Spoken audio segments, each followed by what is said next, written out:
Koka sunarai sunarayanti. Koka sunarai sunarayanti. Koka sunarai sunarayanti. Koka sunarai sunarayanti.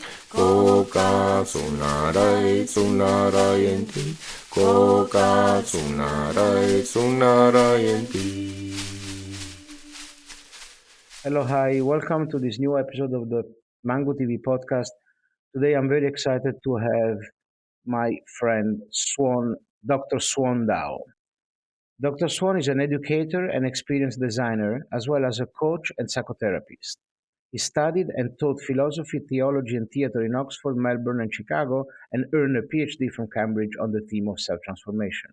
Swan integrates the social sciences, mind body practices, and the performing arts to foster deeper engagement with the human experience.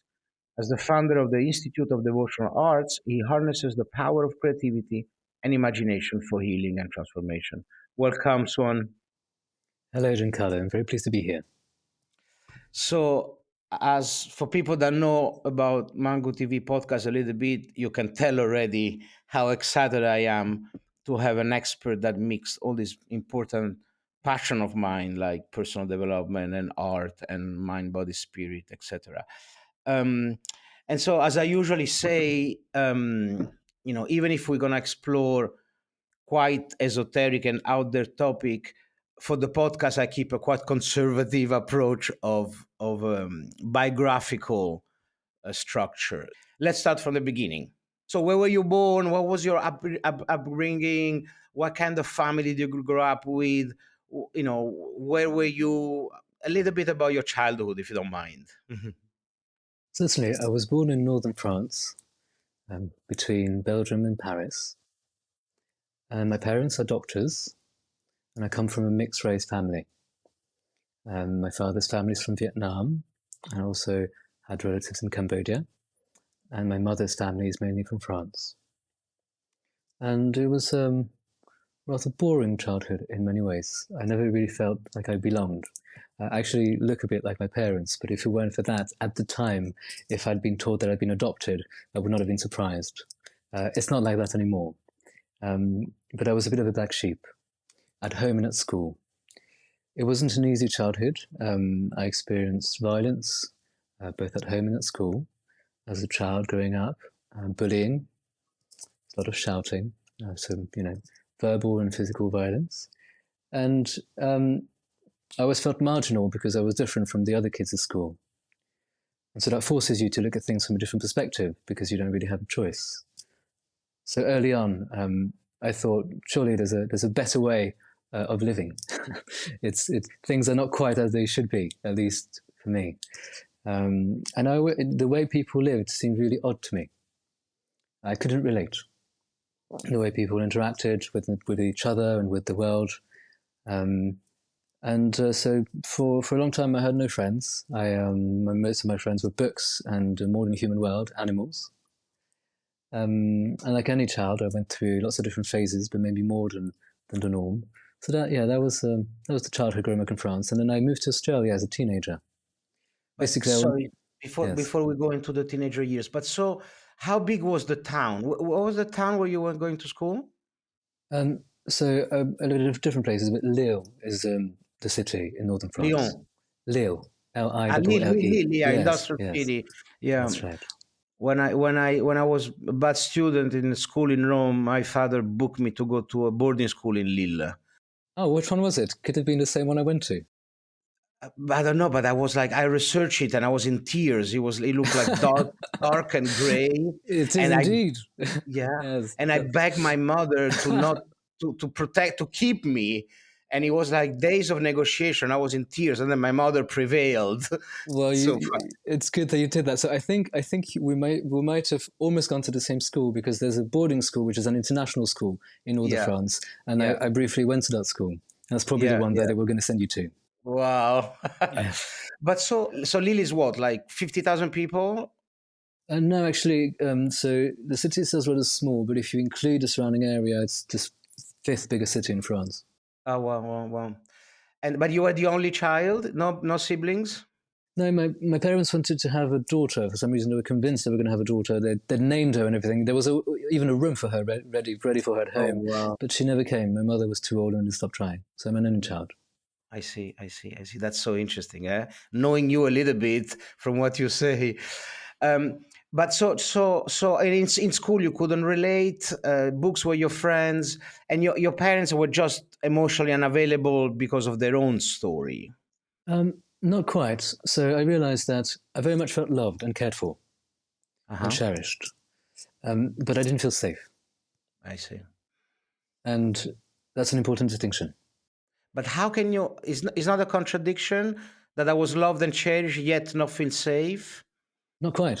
I think, I really experienced both at the same time. I realized that much later on. I never doubted the love. I see. But so why the lack of safety? Can you have lack of safety with love? I think you can. I think that's what I experienced. Interesting. Yeah. I felt safe and I felt like I could be a little freer at summer camp. I went to lots of summer camps and day camps, and there I'd had friends. Sometimes I was even the popular kid, and I could experiment with different personalities as well. So that's where I felt I could be safe in a way. Mm-hmm. I see. And then you guys moved to Australia as a family? No, I moved there by myself. Basically, it's my way of moving as far away to France as I could. I was also spending a lot of time in the UK growing up. And I have an uncle in Perth, but I didn't live with him. And I started university in Melbourne. But so how old were you when you left Lille? 16. 16. Straight to Yeah. Perth, No, I went to Melbourne. to Melbourne. And so Yeah. you finished school at 16? Yes. So you were very bright already then. And so, okay, you arrived and then you went to university in Perth, In Melbourne. In Melbourne. in Melbourne. And Well, I took a year off. I spent a year in South America, a gap year. I worked in schools and orphanages. and when and how did you develop this interest for spirituality and mysticism and Yes, I'm often asked that, and I can't really pinpoint a specific time. I think it was always part of me, and I think it makes sense, perhaps because of my background. There were quite a few Catholic missionaries on my mother's side, and my great-grandfather was the pioneer of Cao Daism, which is a syncretic tradition from southern Vietnam. It's similar to the Baha'i faith. There's one God, it's monotheistic, but Jesus, the Buddha, Muhammad are different prophets interpreting the divine message in different ways at different times. It's mainly bringing together Eastern traditions and Catholicism because of the French influence, and Spiritism, which was the trend in the early 20th century. That said, I didn't grow up in a religious family, but I went to Catholic school, and that was traumatic enough to get me to think about spirituality and questions of God. And basically, I thought... that boarding school in Lille was Catholic? No, before I went to a French Catholic school. Before, yeah. Standard sort of provincial, all-white, middle upper class private school. I see. And I was clearly the black sheep there. I was the Asian kid, and I also experienced quite a bit of racism there. And I also didn't understand, because to me, people were addressing some of the fundamental questions about life and existence, God and the meaning of life and heaven. And I think I was the only one taking these questions seriously at the time. People were just going with the flow, following tradition, custom, baptism and then communion. It was a normal thing to do. And for me, it wasn't, also coming from a mixed family. And they didn't like my questions. I was a little too inquisitive. And so that got me kicked out.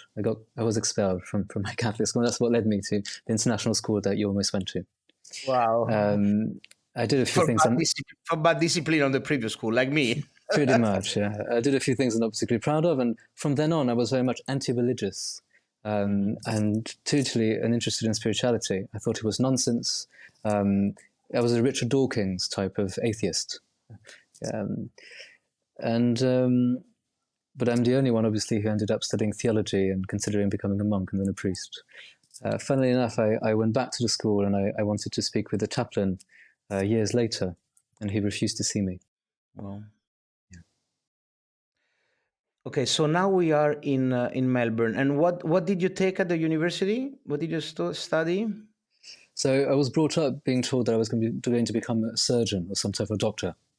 Coming from a partly Asian family, and also both of my parents are doctors, and so it's a little sad because I really tried to think of what were my dreams as a child. Did I want to become it's clear that I never wanted to become a football player, but an astronaut or something extravagant like that.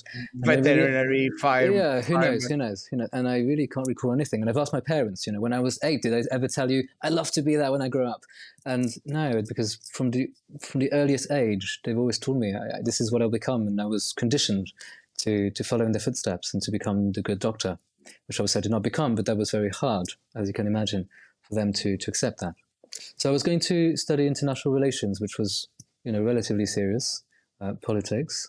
But then I ended up dropping out of that, and I studied philosophy, and I minored in comparative religion and theology. And I was really passionate about what I was studying. Philosophy was my first love.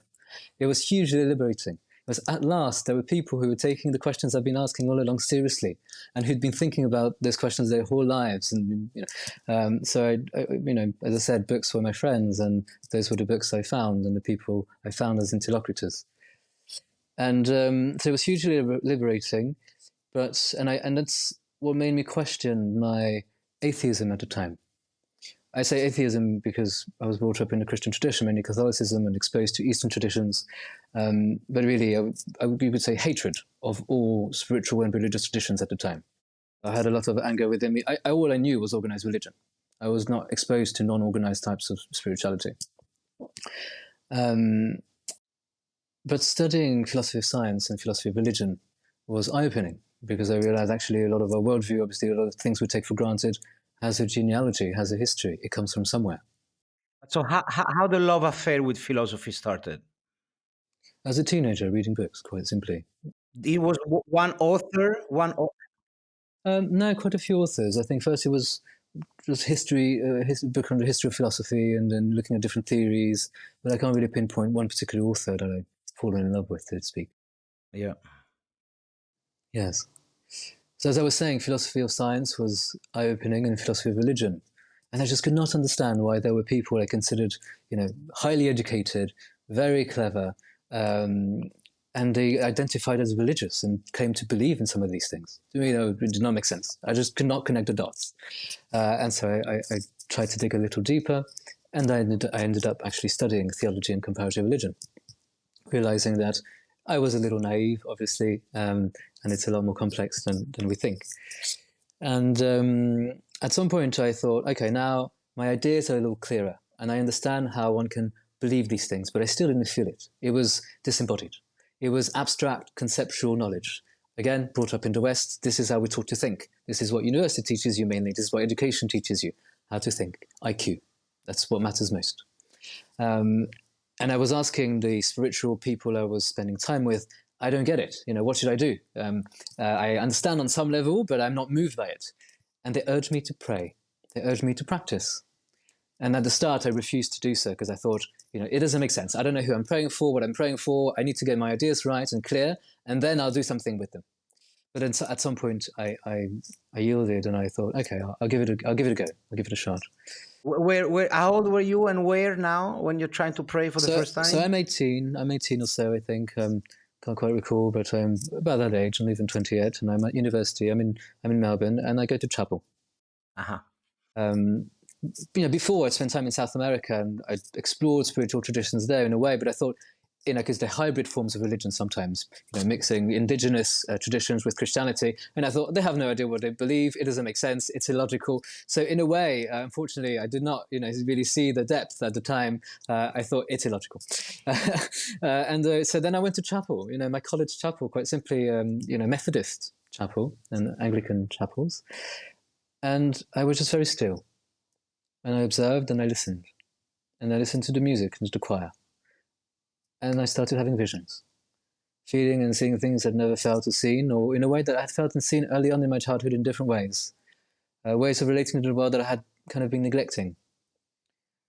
And that's, in a way, if I'm to identify a moment where you could say a lowercase awakening of, okay, there's a lot more than I haven't experienced on that level. Maybe it was then in that chapel in Melbourne. And so I kept going, and I ended up going every day. And people didn't want, you had to go once a week. And I remember all my friends complaining because overall it was very secular, and they didn't care. And I thought, oh, it's a bit of a pain in the ass, forgive my French, to have to go every week. And then I just did not understand how they could not feel what I was feeling and see what I was seeing. But I also was too shy to share it with people, so I kept it to myself. And I explored through theology. Do you remember a specific moment where you felt this divine presence? Well, I think I cultivated single-pointed meditation early on. Basically, I was super still, focusing on each note, watching my breath, and I would lose track of time. I would, travel, and there were amazing experiences that I remember to this day. Wow! So that I was seeing things, visualize, visually, it was very clear. Very, vivid images came to me, vivid scenes. In this Methodist chapel in Melbourne, and in all of the chapels I was going to, because then I got hooked, so to speak, and I wanted to explore more, and that led me to go to various temples and monasteries all over the world. But so, would you be able to explain why you had this download, or is it just a mystery? Do you think you were predisposed? Do you think you can prepare your neurocircuitry by studying it, by the why it happened to you and not to other friends of yours that were instead didn't get the download? I don't think I would call it a download. Obviously, it makes it a better story if I'm to say it just hit me all of a sudden in that chapel on the 4th of January 1990, but it wasn't quite the case. I mean, I think, I'm not sure explanations are all that interesting and valuable, but if I'm to identify a couple, one, I said, when you face hardships, turmoil in your life, you're forced to look at things from a different perspective. You've experienced life differently. And when I was 4, I thought of killing myself, which is, something most 4-year-olds don't think about. Just to tell you the amount of violence that I experienced. Wow. Now, it wasn't, sexual abuse and anything like that, and there are things that are much worse, but at least that's how I experienced it. And that's how I thought of reacting. I'm in Vietnam now, and in Vietnam, ancestor worship is important. And respecting elders, which we don't do as much in Western society anymore, but respecting elders is taken to an extreme here. You can't question your parents. And that's, I suppose, how my father was brought up. So when I was trying to express myself a little more freely, he just could not understand. And now being here and connecting with the culture, I have greater empathy for how he was raised. And later on, he told me he was forced to play the violin for 15 years because, Asian family, and my grandfather wanted him to be a great violin player. And he threatened my grandfather to cut his fingers off, because that's how awful it was for him. And I never heard him play the violin ever. Anyway, so, traumatic stories, we all have those. I don't mean to make it, to dramatize it too much. But what I mean to say is that I just experienced hardships early on that made me relate to things differently. And then I also mentioned my ancestors. Perhaps, it's close in the family, and I have that within me, and it's, only 1 or 2 generations ago. And then I'm sure you can come up with other reasons, but I'm not all that interested in the reasons. I do remember similar experiences to the one I just described in that chapel in Melbourne, simply with the natural world, looking at a piece of broken glass. And there was always a deep connection for me between what some people now call a spiritual or mystical experience and an aesthetic experience. And that's not very surprising. But there was something about what I found beautiful, what really moved me. And there weren't the things that most people found beautiful at the time that I now realize, and, music in that chapel was one of them. People weren't moved by it. Choral music, who cares these days? And yet that brought me to feel things, experience things in ways that I can't describe. Yeah. I know you're not interested to explore that, but just indulge me for one question. Do you think there is a statistically robust correlation between childhood hardship and spiritual awakening? So sometimes, what do they say? It's an emergency. It's a spiritual emergency. It could also be a form of escapism, and I don't want to, there is such a thing as spiritual bypassing, and saying, I need to escape, I need to go elsewhere, and one can get lost, and one can, so it's not, I'm not saying anyone who faces hardship will have a spiritual awakening, not at all. But it is true that people that tend to be interested, I think I've not looked at the statistics and the sociological studies, but I'm pretty sure they're out there. But a lot of people are interested in what we tend to classify as spirituality, which could be simply you call into question a way of relating to reality. To me, I don't want to make spirituality something esoteric, inaccessible, with very complicated practices and a complex jargon. To me, spirituality is simply seeing reality as it is, embracing it for what it is, and being at peace with what is. Nice. Yes. No, I'm not saying reality is one thing and then you get things right once and then everything is clear. I'm not saying that either. But I would also question the question. I was trained mainly as a philosopher. And I hope we get to speak about more than the spiritual journey and the rest of my life, which also is of some interest, I hope. But, this urge to want to understand from this analytical, scientific perspective has value. And we're very good at that. My Achilles tendon, yeah. But see, I don't think that's yours, Giancarlo. That's, we are reflections of our culture. We are little more than statistics in a way. And so how can we break out of that? Which is not to say we should throw the baby out with the bathwater. I'm not saying we shouldn't try to explain in this way at all. But what other ways? What are the other ways for us to understand, to remember, to make sense of these experiences in non-analytical ways, in non-verbal ways, in non-intellectual ways, perhaps? Yeah. Absolutely. I hear you. Okay, just to continue, you graduate in Melbourne in theology, and then you came back to Europe. And then also I want to know if and when you discovered psychedelics. Sure. So, funnily enough, because of a lot of experiences I had before I tried psychedelics, my first psychedelic experience with LSD was familiar in some ways. It's like, oh yes, I've been there. I recognize that. And I'm very pleased that my first experiences with those dimensions of existence, so to speak, were not with psychedelics. And that I was aware that it could be accessed without psychedelics. Whilst theology wasn't quite at Melbourne, my college at Melbourne had a partnership with the college at Oxford. So I basically did half my undergrad at Melbourne, half my undergrad at Oxford. And there I mainly focused on theology. And also went to travel quite often, as you can imagine, which is a big tradition there. And my studies were quite monastic. I was spending all of my time in the library reading books. I thought at the time I was so obsessed with what I was studying that if the world were to end, the best thing I could do was to keep reading Kant in the library. I thought Kant had all the answers. I don't think so anymore.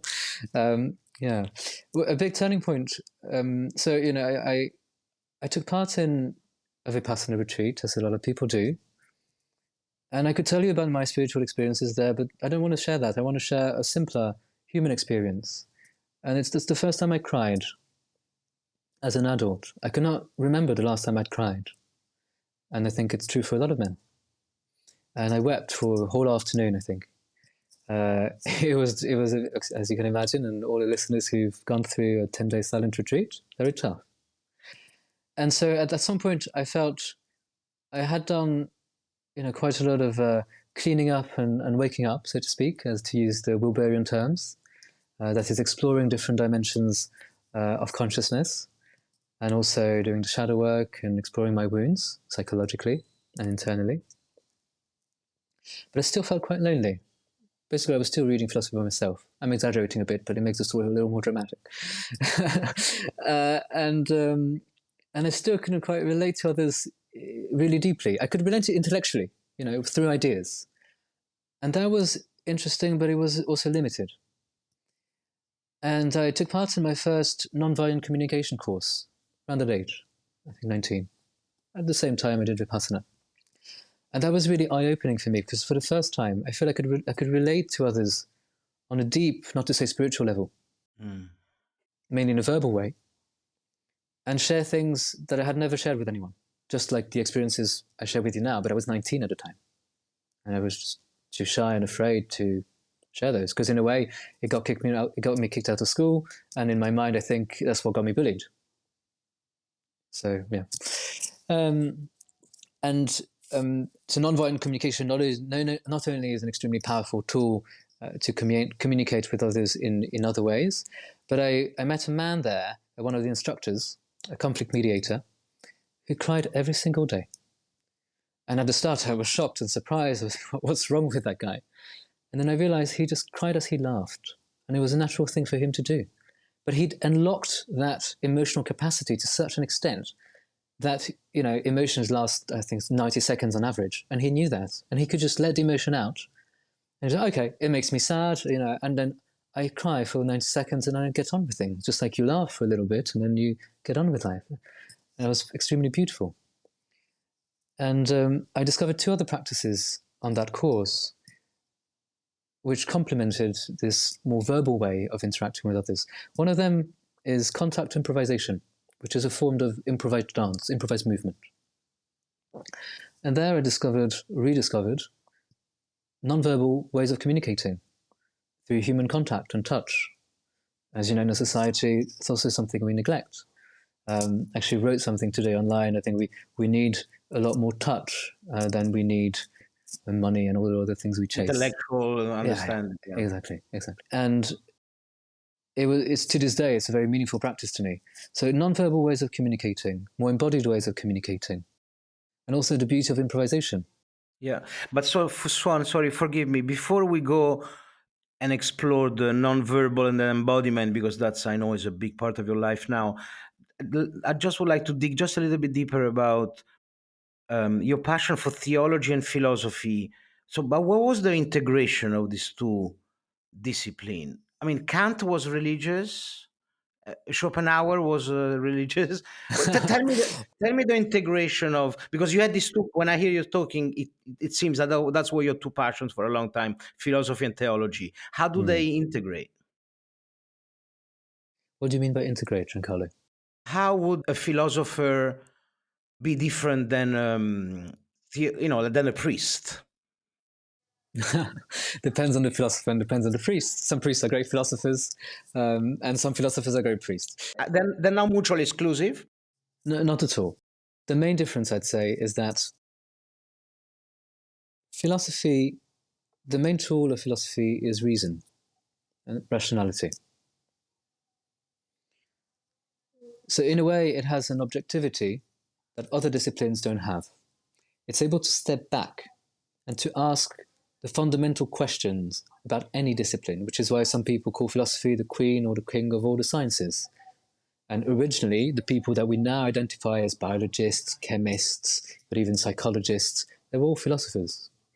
And it wasn't a profession. It was, people that had time and luxury to ask questions, just like the early scientists were. And a great theologian is a great philosopher too, because they also use that tool called reason, the intellect. Now, I don't want to reduce philosophy to the intellect either, because historically, philosophy comes from ancient Greece. And philosophy was a way of life. It wasn't just a way of thinking. Mm-hmm. As you know, the Stoics, the Epicureans, the Skeptics, they were living together in community. And it looks a lot more like what we now see as a sect or a religious community, a spiritual community, than what we now see as philosophy, as this intellectual exercise. And that actually has, there's a historical reason for that. Christianity took philosophy and used it as an intellectual tool to justify Christian dogma, basically. And the philosophical exercises, so Stoics, for example, would, that's being rediscovered today. They would think about the day and all the bad things that can happen. You could say, psychological exercises that people practice today. And you imagine your negative visualization. What you prepare yourself for all the bad things that can happen. That's one simple Stoic exercise, for example.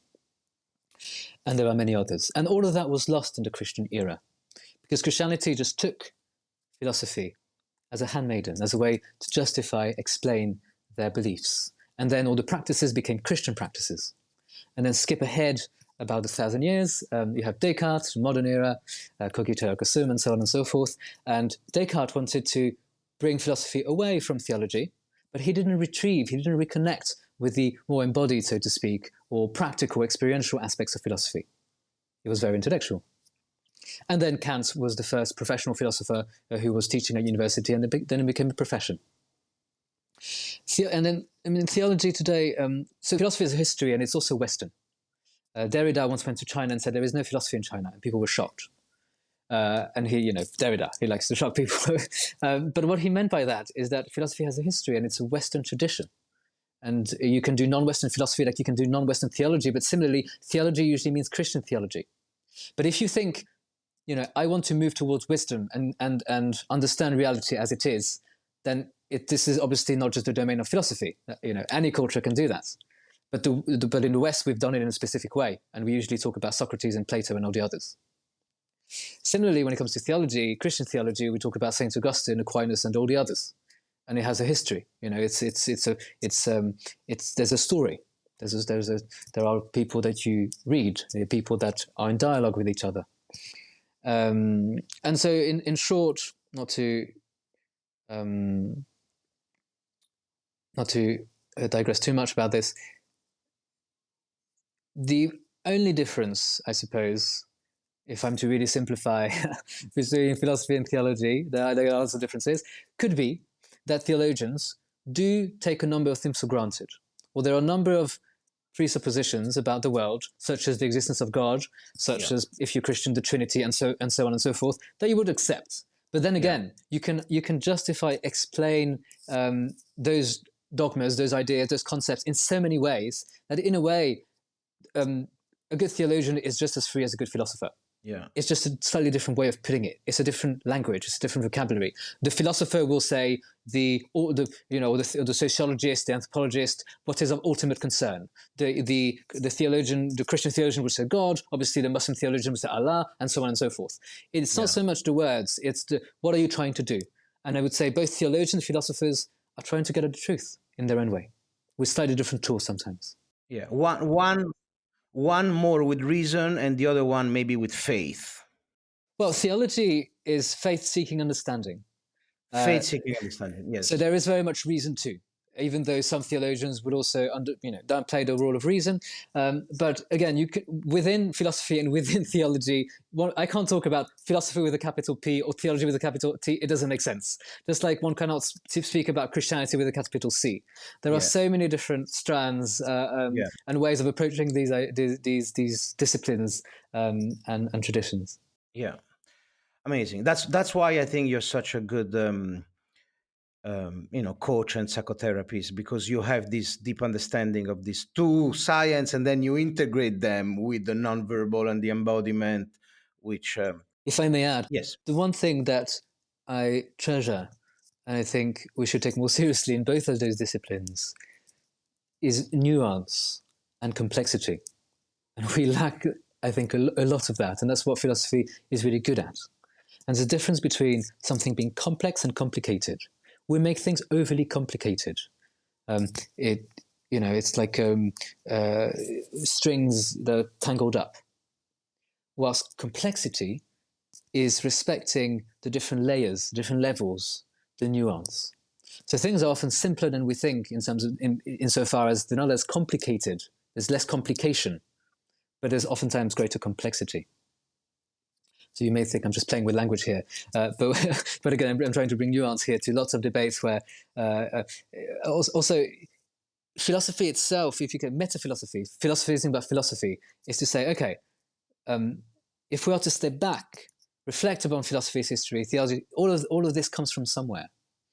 And there are also presuppositions about, are there ways of thinking, about the role of reason, about the power of reason and what reason can achieve. And maybe sometimes we're using the wrong tool to get to a certain end. And I think that's why we get lost and we get trapped in this loop in the West, because we think we are moving in a certain direction and we have certain aims, that we moving towards a certain end, but we're using the wrong strategy or wrong tactic to get there, so to speak. So we'll never get there. Yeah. It's like the ego thing with spirituality. I want ego death.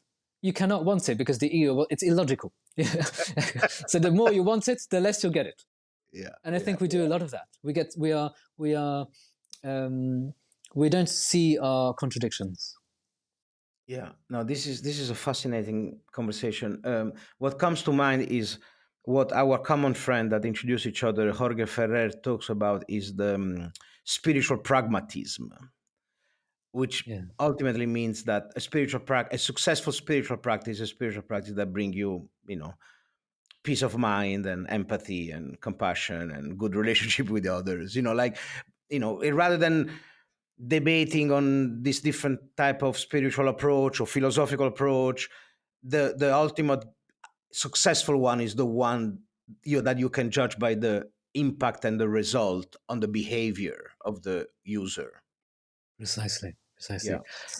I often say, if someone is generous, kind, and funny, Yeah. then that's I much rather connect with this person than someone who claims to be spiritually enlightened or extremely clever and so on and so forth. Absolutely. And I've There's met a a lot lot of of people. There yeah. were a lot of people who had reached high levels of understanding when it comes to different levels of consciousness, or when it comes to reason, cognitive faculties and capacities.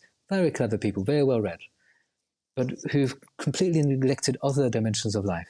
And one is the simple relational, developing human qualities. And when you look at those people that I think are more spiritually advanced, so to speak, or more in contact with reality, they're much lighter individuals in all senses of the term.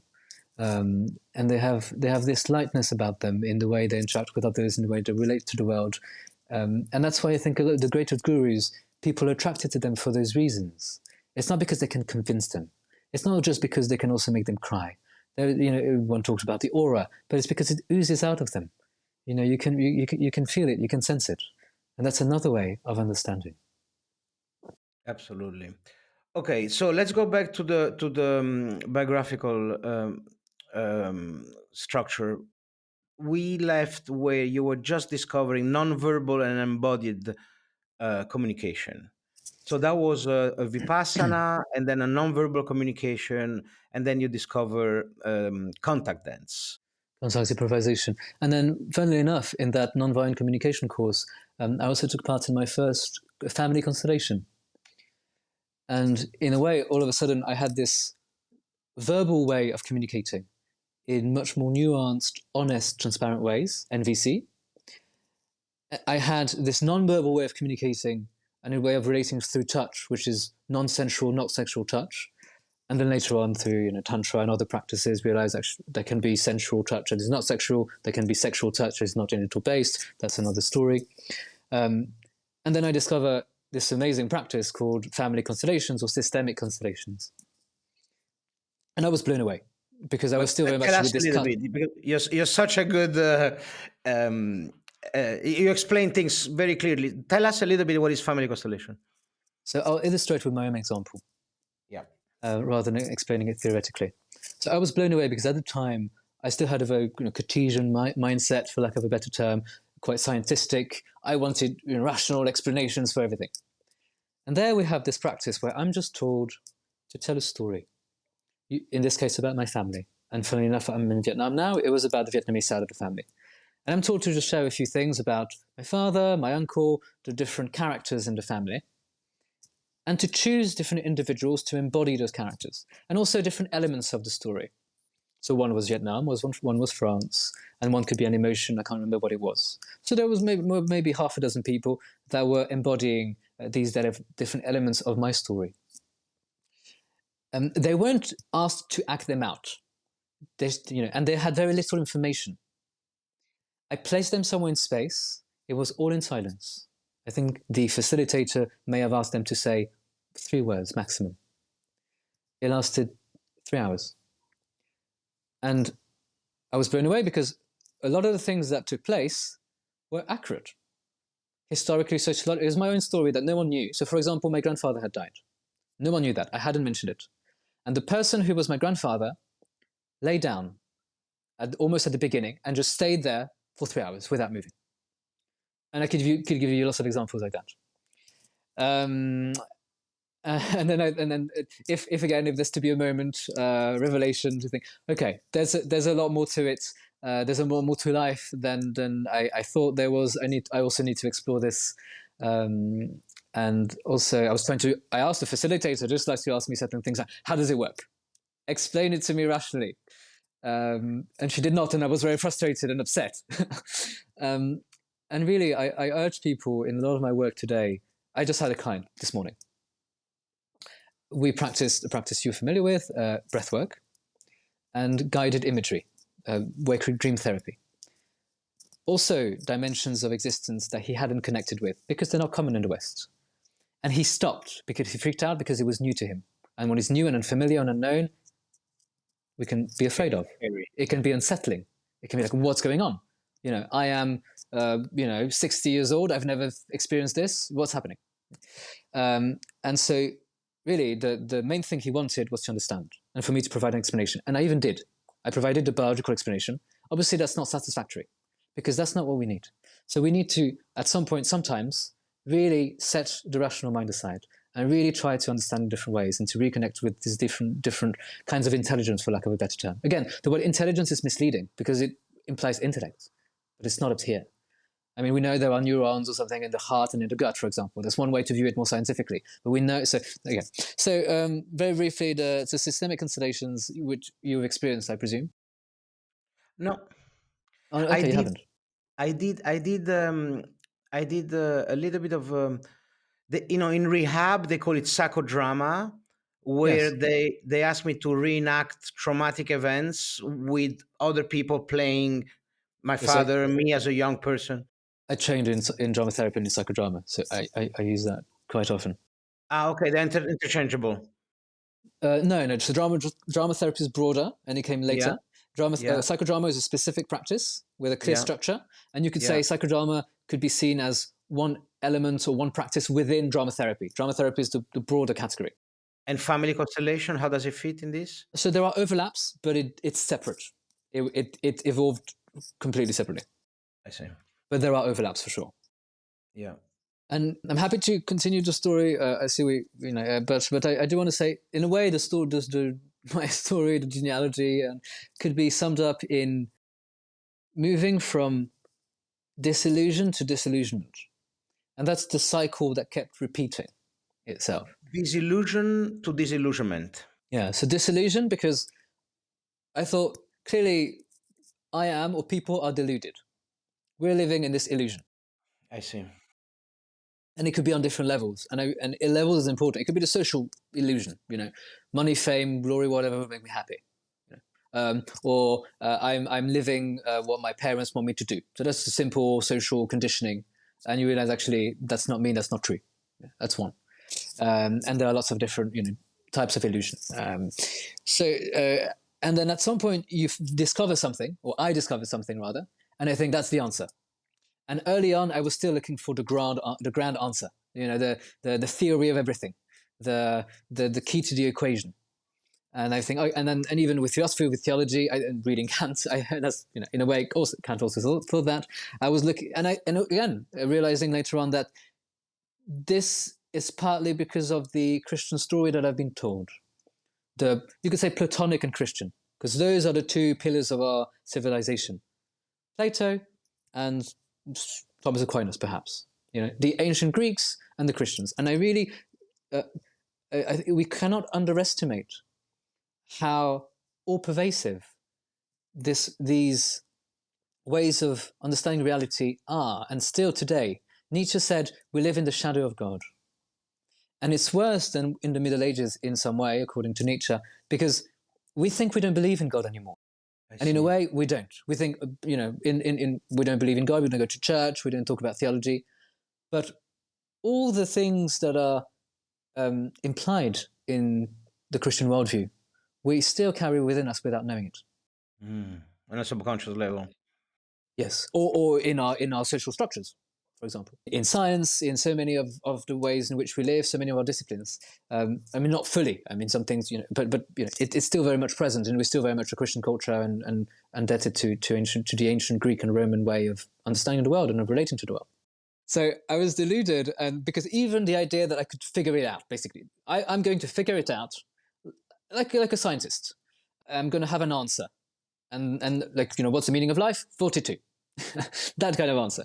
one clear answer that I would find satisfying and that would solve things.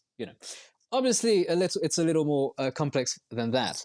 And then finding finally, say through connecting with new social circles, new domains, new disciplines, be it philosophy, be it anthropology, the always feeling like, oh yes, that's what I needed.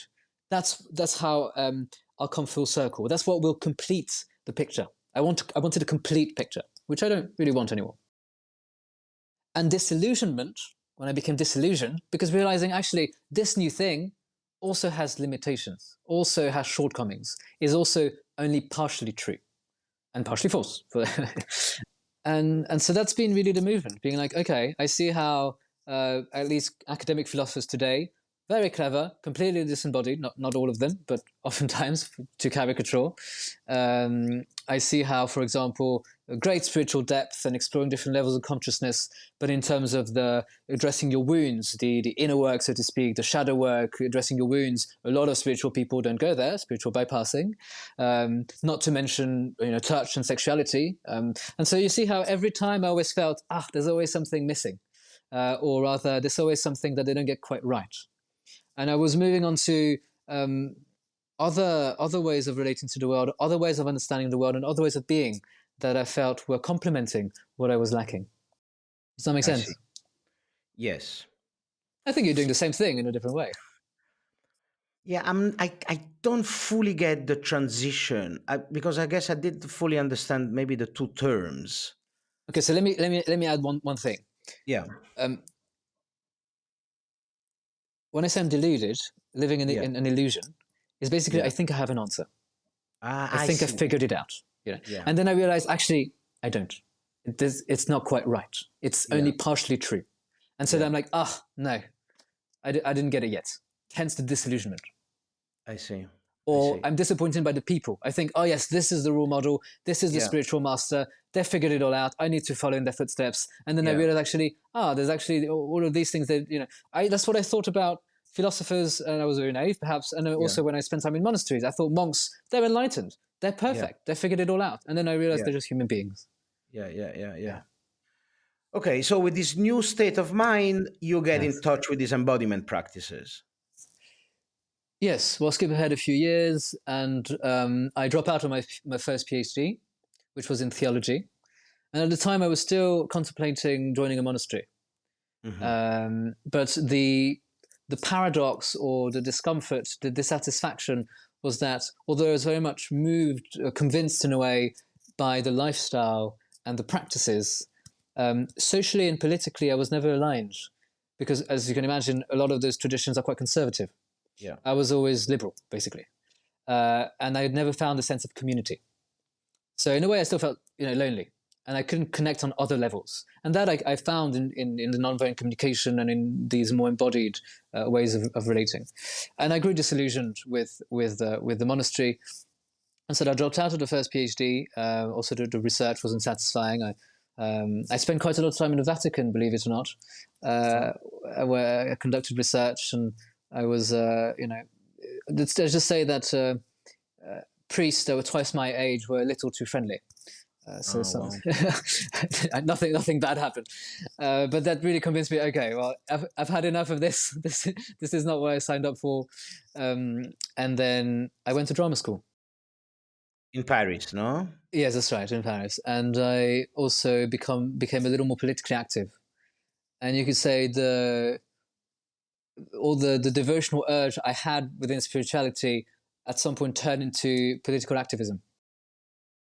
You have such an interesting life arc. But so, what was the name of the drama school in Paris? That was Lecoq. It was physical theatre, which is a specific type of theatre. And Marianne, that the tarot master, went to that same drama school. So, and I think it made a lot of sense. And now, if I'm to narrate the transition in a way that is intelligible, it's because I was always very much socially aware and politically aware. I joined Greenpeace when I was 15.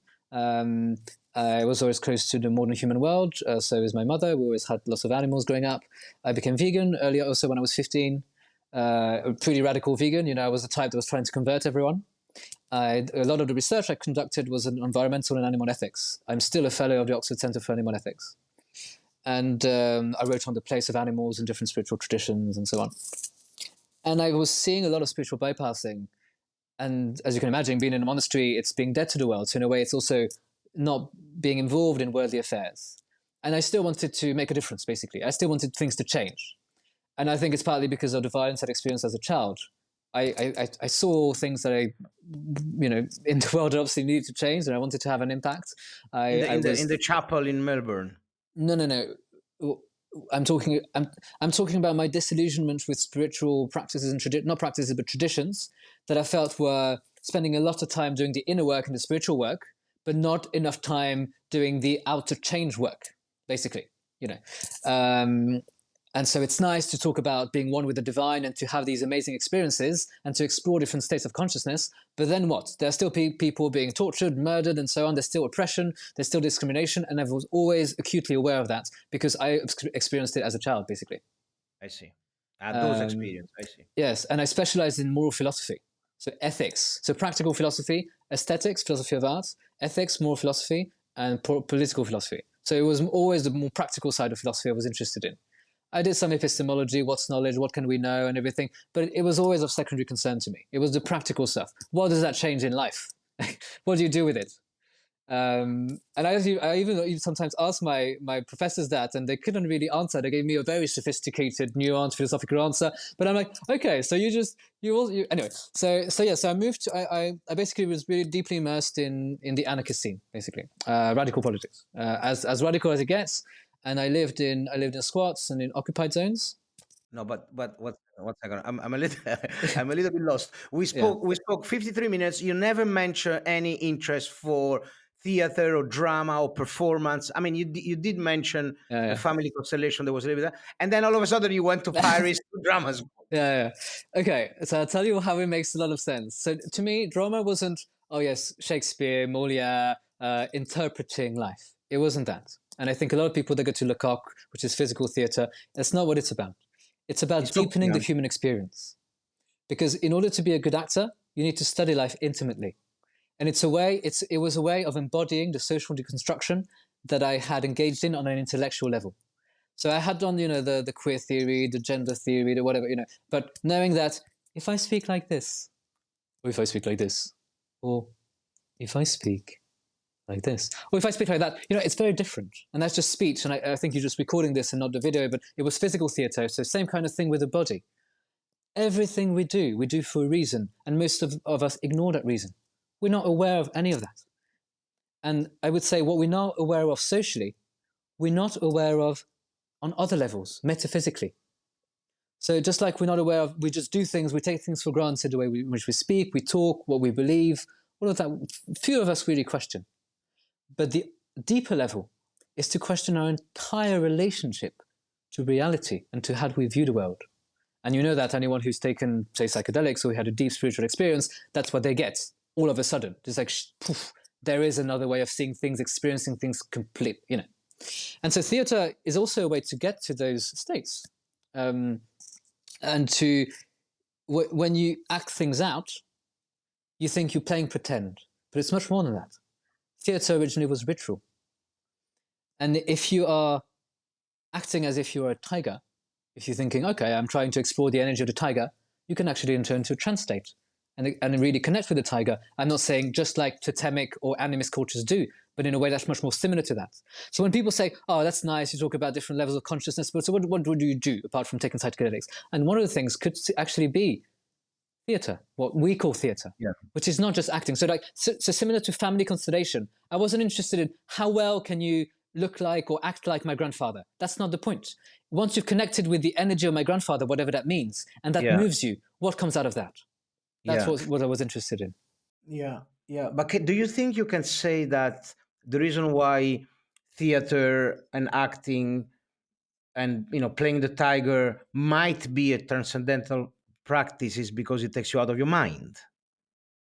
I mean, that's one way in which you transcend something that is the mind. You go beyond the mind. But I think it's much deeper than that.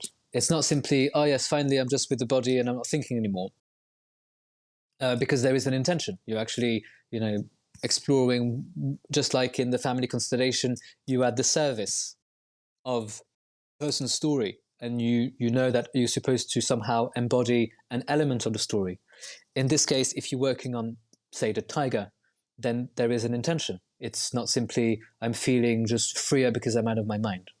There is an intention, but then, I mean, I produced a documentary based on Being in the Word book by Heidegger, and this I didn't know all that. I, and this whole idea that athletes, for example, they do their best, record breaking, and they don't know why. They just say, like, they go in the state of extreme flow where the mind disappears. And even Michael Jordan, or I can't remember, this basketball player who did this, like, I don't know how many Yes. consecutive three goals. And when they ask, but how did you do that, he goes like, I don't know. So I feel that that's a little bit of a constant that I find in spiritual practices, in cathartic experience, in peak experience, in ecstatic experience, that I think the common denominator is that the mind is out of the way.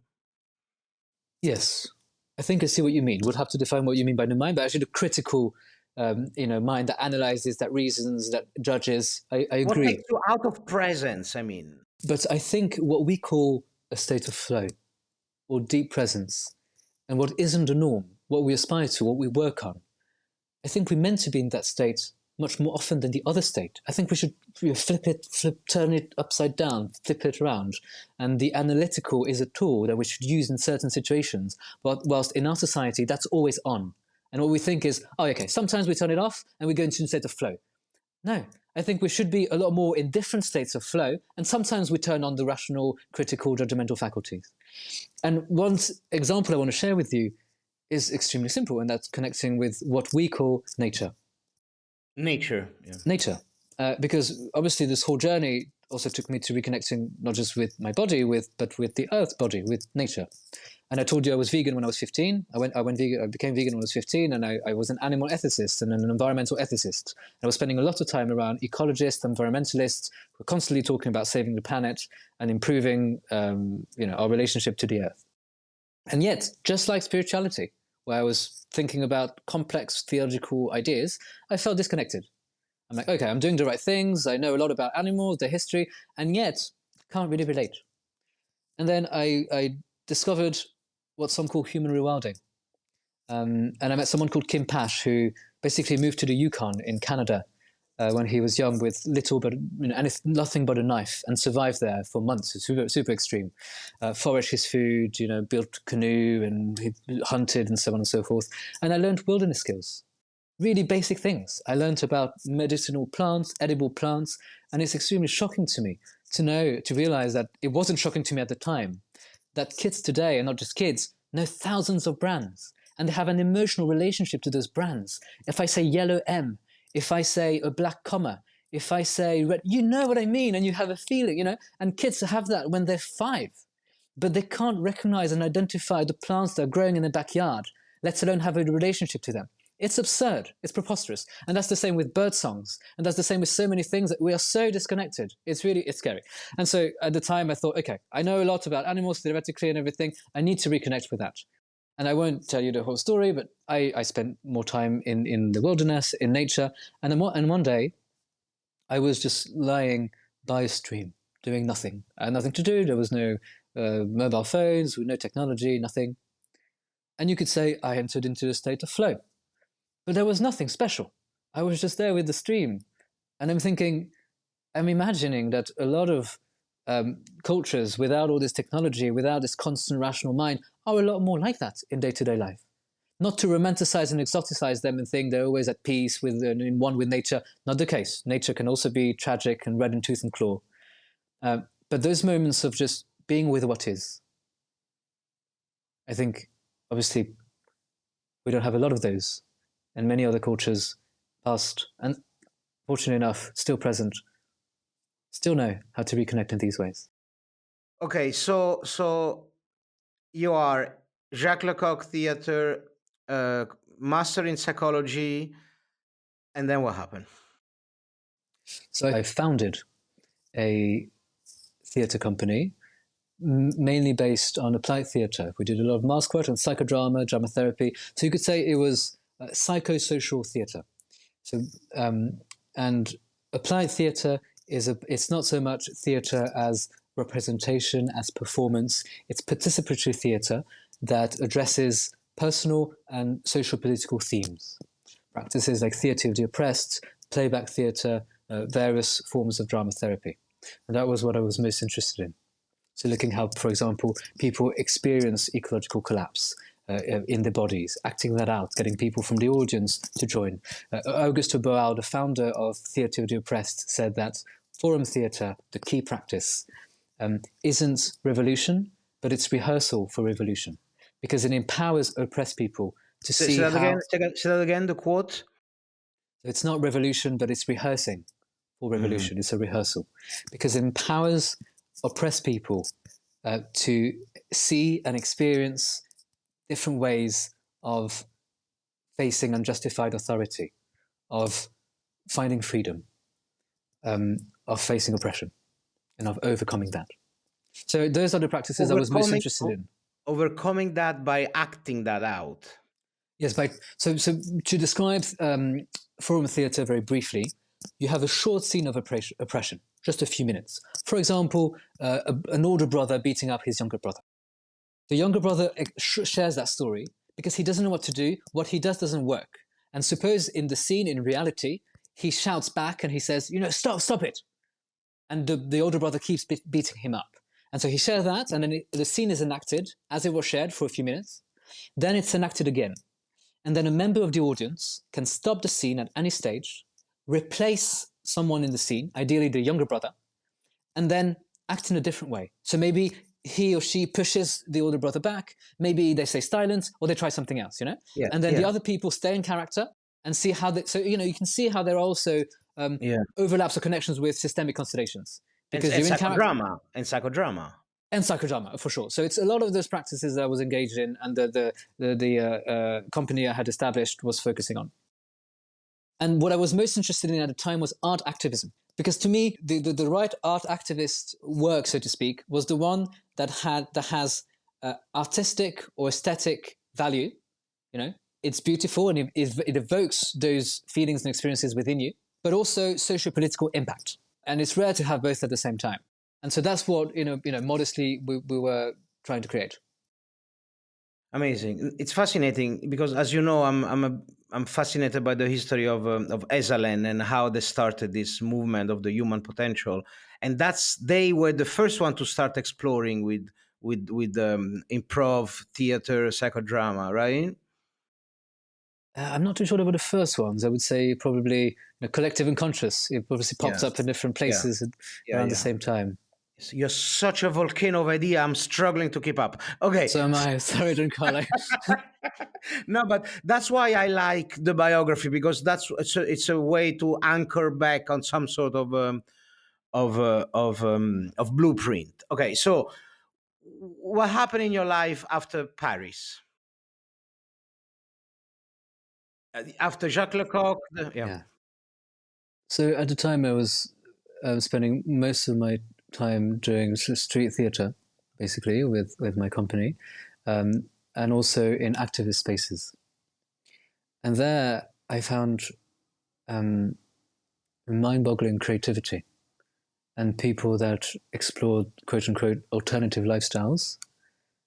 I met people who had been living without money or shoes for 10 years, people who didn't have a passport and yet still managed to travel around the world. And also, tried to reinvent everything about life. In the theater crowd. No, it's not so much in the theater crowd, actually. Mostly in the activist crowd. In the political activist, yeah. So, for example, in this occupied zone that I lived in for some time, all the street signs had been turned into puppets, and I remember stumbling into this library in the middle of the forest. Where was the occupied zone? So it's a rather well-known airport project in Brittany, in the northwest of France, where basically it would have been an ecological disaster, and there was already an airport.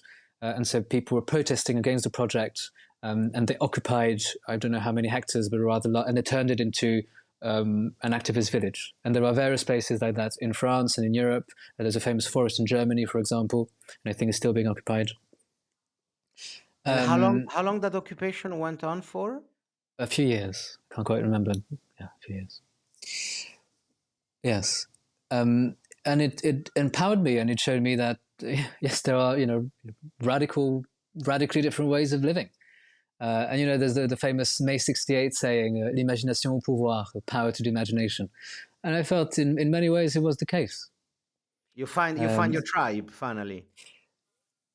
So I thought for some time. Yeah, And it's then never straightforward with you. It's and never then the disillusionment phase kicked in, as you can imagine. I okay, I don't want to go too deep into it, but I would simply say that, as you can imagine, a lot of people are heavily traumatized. We all are, but we're talking about people who are acutely aware of social injustices, of oppression, so much so that they may see it everywhere, because in a way it is everywhere. And oftentimes they were the central subject of oppression, and they still are. And they've been completely marginalized from society, and sometimes they haven't really chosen that. They had no choice. And so it can be very dark.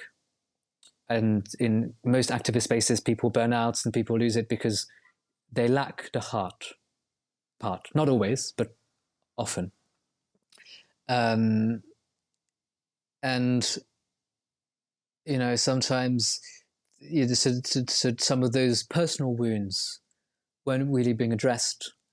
And there was external blame on things that they thought they could change. But there was little time spent on changing themselves. I don't want to generalize. There are people that do all the work and more. And some people also favor whatever they can do out there, helping others. I spent time with refugees, for example, and met people who were really completely devoted to helping refugees have a more decent human life. And so they neglected taking care of themselves. And you know, some psychotherapists do that. Anyone who is caring for others. And those people, so-called activists, they have a great heart that oftentimes is wounded. And they want to do the best they can to help others, sometimes at the detriment of themselves. and others. And some others, sometimes, yes. Yeah. Okay, so how long did you stay in the occupied airport? Yeah. So several weeks on and off. Yeah. So that was one, but there were several others. So you're back in Cambridge for the PhD? I also on and off. Basically, I On was and off. moving a lot between Paris, you know, those more activist centres, and Cambridge, although I wasn't spending all that much time in Cambridge anymore. And then I moved to Canada. And I was already spending a lot of time in communities, but not really living full time with them in the eco-villages. And in Canada, I joined an intentional community. And I would say if there's one thing that we can do as a society that I think will not solve all of our problems, nothing will solve all of our problems. There's no single grand answer. But one thing that will at least really help us clean up, show up, grow up, and even wake up, the Wilberian categories, it is community. You say finding your tribe, and I know you are trying hard to build that in Ibiza, and people often talk about, you know, tribes and so on, but I can't overemphasize how impactful it was for me. It was basically putting into practice everything I had learned in those different spaces, but instead of taking a nonviolent communication course, yet another workshop, going to yet another space, it was daily life. You practice it, yeah. Yeah, on a daily basis. And having people that can witness your highs and lows and really fully see you as you are. You know, people have a lot of friends that never see them when they're down. And they don't go see them. So I don't feel too good, I'm not going to see them. So they only see this happy, jolly side of their character. And there's so much they don't see. Whilst when you live in close quarters with people, you can't hide. You have to show up fully. Yeah. And you also see people as they are, if they're also willing to open up. And if there's a shared intention, hence the word intentional here, to fully show up as you are. And as you know, community, human connection, you know, we need intrapersonal relationship. We need to take care of ourselves. We need transpersonal relationship to the more than a human world. But perhaps the simplest thing we can all start with is interpersonal relationships. And that will also impact the intra and the transpersonal. So if I'm to give a piece of advice, it's really starting with the interpersonal and having people that can witness you, that can see you and that can welcome you as you are. Okay, there is a lot there, but let me ask you this before I'd love to dig a little bit more on this, on how community works. But just to clarify, which coast? I mean, which part of Canada was your community? East Coast, it was Montreal. Montreal, and it was like urban community or Urban community, rural? yes. 7 Urban to 9 community. people, yes. How many? 7 to 9 people. 7 to 9 people in one single house. Yes, actually, not just a house. It was a large loft, and we were sharing all the communal spaces, and we had just little cabins, so to speak, that we slept in. Little cabins and one kitchen. Yeah, one of everything. Yeah, one of everything. So okay, let's spend a few minutes here because my modest opinion is that the main obstacle for the interpersonal work to to see and be seen is this fear of vulnerability. Yes. We have I see in this weekly circle um, we are organizing that it takes time for people to just relax and trust and open up. Mm. So it's almost like a chicken and egg. So I think that it all starts with trust. How would you describe the process of a successful community for Mm. people that are listening? Because that's a big Yes. topic nowadays, right? Yeah. For Yeah, thank people you, that are Giancarlo. listening, sorry. Yeah, thank you for asking that Yeah, question. yeah. Because not sure the word success is the one I would use, but there can definitely be communities that function better than others, that are healthier than others, and people that get on better than others. Now, Dunbar's numbers, right? So the different, 170, 135? No. no, it's more like 5, 15, 50, 100, 150. So, your close circle of friends, Yeah. really intimate friends, Yeah. then friends that are not as close, then acquaintances or people you know, and then the size of a village, which is about 100, So 150. I thought the number was just one, was 150.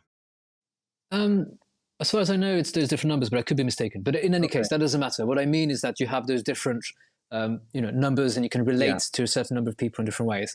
And the hardest thing, I suppose, in our society is the biological and psychological mismatch that we have between the ways in which we are expected to live and our aspirations and the things we think will make us happy and how we evolved. So in a way, how we're meant to live, because we still operate mainly with our reptilian brains, and our bodies we're still apes, and so on and so forth. And so that's one, the mismatch between how we evolved and what we think we're supposed to be now, hyperproductive machines. Individualistic. Yeah. So exactly. And then the second chasm is that we've never known so much in a way about the external world, but we've never had so little inner understanding and inner wisdom. And I think it's those two, and then the third level, you could say right brain, left brain, and you could, there are many ways in which you could identify the root of the meta crisis and the problems that we're facing today. But I really want to stress that many of the ways in which we live, what we call disconnected, is in direct opposition to how we evolved. And we spend so much time and energy trying to understand what's out there, and so little time looking within. And so we don't understand the connection between what's out there and what's within, and we don't understand we're looking within, somehow we can better understand what's out there. And so obviously the communal work, to linking back to living in community, also takes self-work. And it always works better if it's people that are also working on themselves. Why does sitting in silence for 10 hours a day for 10 days make you more compassionate? So what helps as well is having structures, having frameworks. Because one of the errors, if I may call it that, mistakes, is you think, we want total freedom, especially those who are anti-authoritarians, who've suffered from oppression and from rules that were detrimental to their well-being. They just want to destroy everything, to get rid of all the rules, and to be totally free. Usually it doesn't quite work. First, because we don't know what to do with freedom, it can be overwhelming. And because as humans, we need categories, we need frameworks, we need structures to orient ourselves. I need to know that if I shake your hand in our society, it means hello. If every time we meet, we try to reinvent how we greet each other, very complicated. But we need other structures. So just like we have structures that are implicit, just like we know, shaking hands. But when you travel, you think, oh, actually you can bow, you can place your hands together in prayer, you can even rub your noses together. Those are different ways to greet each other. And it feels weird at first and one is not necessarily better than the other. But sometimes one is better than the other. Say, for example, shouting at someone and saying, you're stupid, you idiot, you are egoistic, or using nonviolent communication. Different ways. Maybe NVC is better. Yeah? So having those tools, instruments, and frameworks to navigate life in community, which we do without really realizing it, because we just do what our culture told us to do. And there's something that feminists always say is that the personal is political. What you do personally in intimate context, even within sexuality, you think this is just me, this is just my animal nature expressing itself. No, it may be a little bit of that, but it's society expressing itself through you. And the first step is to become aware of that. The first step is to be self-aware and to work on yourself. Of the cultural conditioning. That's right. And then so having this shared language, this shared vocabulary, say nonviolent communication, and then many others. Having the things that we... Sorry to interrupt, because already now you see how, the bar is so high because, cultural conditioning awareness, it takes a lifetime. And some people never even get there. And so how do you, if you want to build a community, and that's already is a huge barrier of entry, you're not gonna find many candidates. Sorry, I didn't mean to say you need to be hugely self-aware and have deconditioned everything in order to live in community. Well, at least understand what it means. I'll make it more I'll make it a lot simpler. One practice that anyone can do, not just in community, with your partner, with your friend, active listening. Socratic dialogue. The person speaks. You just listen to what they have to say. You don't interrupt. You don't ask questions. What you can do, the extra step, is that you rephrase what they just said so that they can hear back what they just said, and it forces you to really pay attention. Yeah. It forces you to then translate it in your own words or use their words. Yeah. And this is an easy way to develop empathy. So you just shut up for 5 minutes, you time it, you listen to what the other person has to say, anything. And also, if they're silent for 4 minutes, and if they say a few words, maybe 2 words that 4th minute, those may be crucial words that they would never have been able to express had they not had that time and space. So it's taking 5 minutes, even start with 5 minutes once a week with your partner. They speak for 5 minutes, you just listen, you spend 2 minutes rephrasing, you do, and then you reciprocate. Just that. See, so it's not that you don't need to be trained in NVC and media. Start small. They call it imago technique. No, there are lots of names. Yeah, lots of names. Okay, so that's to develop empathy, but people don't realize that so many of the behavior and belief and values, they're really operated by the subconscious. How do you deal? Because that's why so many that's why all this community of the 60s pretty much failed, right? Because ultimately you can't create a new form of living with the mentality of the old form of living, which is based on this unawareness on to what extent your subconscious, including the ego and the needs and the wounds, inform your behavior. So you end up having this group of people, like someone. I like this quote that emotions are the language of your body, right? So fear has a contraction, and shame has a blushing, and love has an expansion, and it's an emotions are pretty much the language of sensation, right? So when you communicate emotion with language, already you're doing a disservice, because it's an emotional language that you try to translate in words to a person who then receive these words that already are not accurate through the filter of their own emotional makeup. And that's a huge Babel tower. And we see that in the world. That's why we are this planet in the state it is. It's mostly due to really miscommunication because there is no awareness. But so I see here in Ibiza, there are more or less successful community. And I spent time. I went to Damanhur, I went to Tamera, I went to Oroville, and I think that's, I agree with you that it's one of the most important human experiment, because a new way to live together, in a post-capitalistic, neoliberal, individualistic society, these new ideas will come from experiment on the ground and not from some academics from That's university. right. I'm just saying, I'm just asking to you, um, what would you recommend to people that want to create a community? Let's say people listening, there is 7, 8 friends out there, or 100 friends out there that Yes. want to live together. How do they develop this? Young says that until you make the subconscious conscious is going to rule your life. And how would you recommend people to start looking into understanding what what the subconscious is and what their subconscious look like?